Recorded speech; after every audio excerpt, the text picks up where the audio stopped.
Good afternoon, everyone. Today is March the 24th, and of course, my name is Sherry McQuiller, Pastor Sherry McQuiller, and I'm just coming on to say a few words to you. We're all socially distanced because of this coronavirus, and so I just wanted to come on and say to you that this is a time that we need to stay prayed up. We need to think about what is going on around us.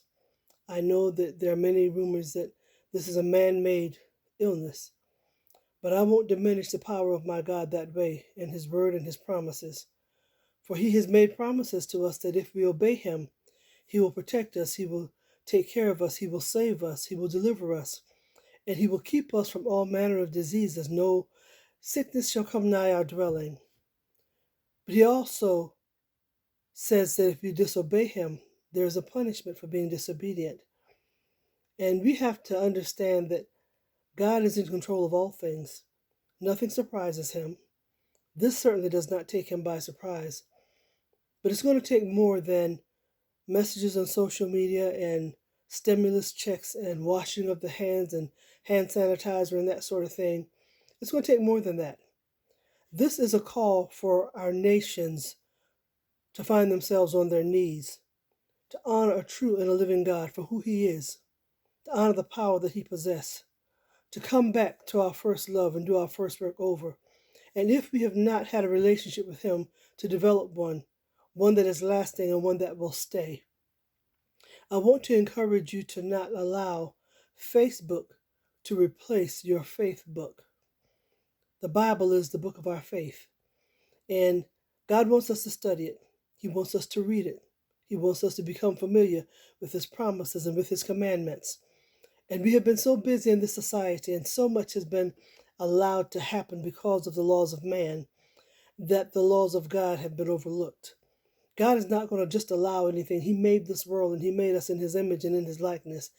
And right now, people are saying how bored they are. They don't want to be segregated at home. They don't want to be socially distanced. But this is a separation unto God and an opportunity to grow, to get stronger, to tune your ears to listen, to hear His voice. When He speaks to you, He speaks to your heart, not to your mind.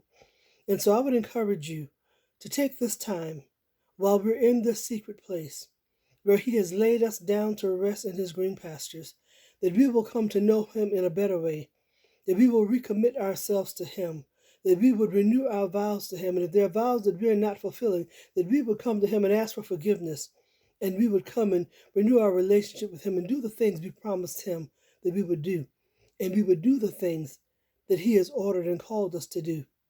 This is a call from God. And so let's not overlook it. Let's not get so wrapped up in who's got what, or I don't know how it's coming, or I don't know. We have to pray for divine protection. And that is the only thing that's going to keep us in this time. We have to observe the time. This thing is for real. People are not taking it seriously. You're saying it's going to wash over in a few weeks. It could be a few months. It could be many months. We don't know.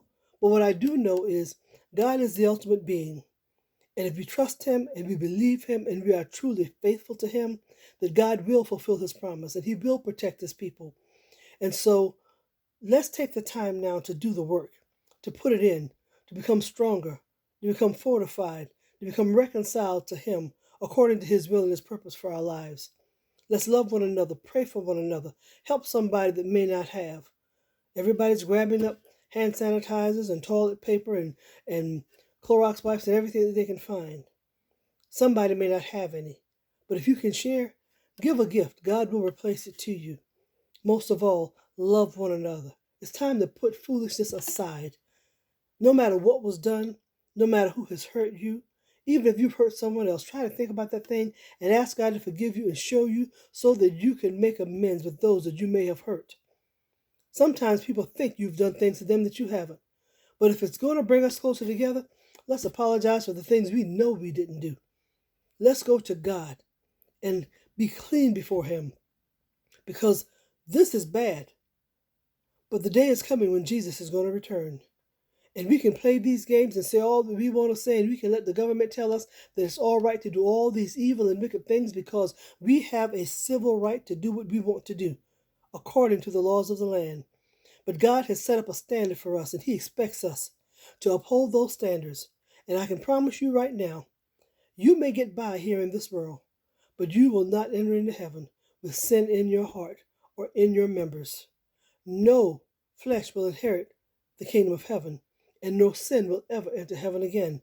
So I'm just saying, while we're taking this time to protect ourselves as much as we can, to take precautions as much as we can, Facebook is wonderful. It helps us when we're socially distanced to keep communicating with those, our loved ones and our friends, and make new friends around the world.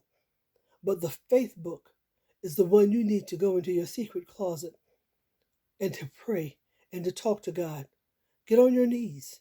It's time for your knees to meet that pine. Or you might have oak floors, you may have carpet, but it is time for us to get on our knees and talk to the God who loved us and made us.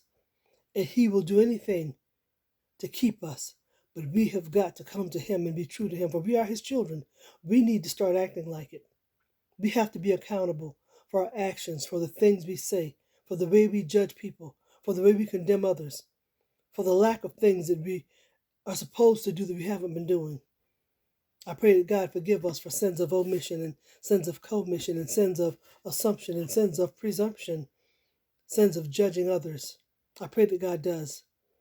I pray that we come to a place in Him where He has called and ordained us to be. I love you all. I pray for you all.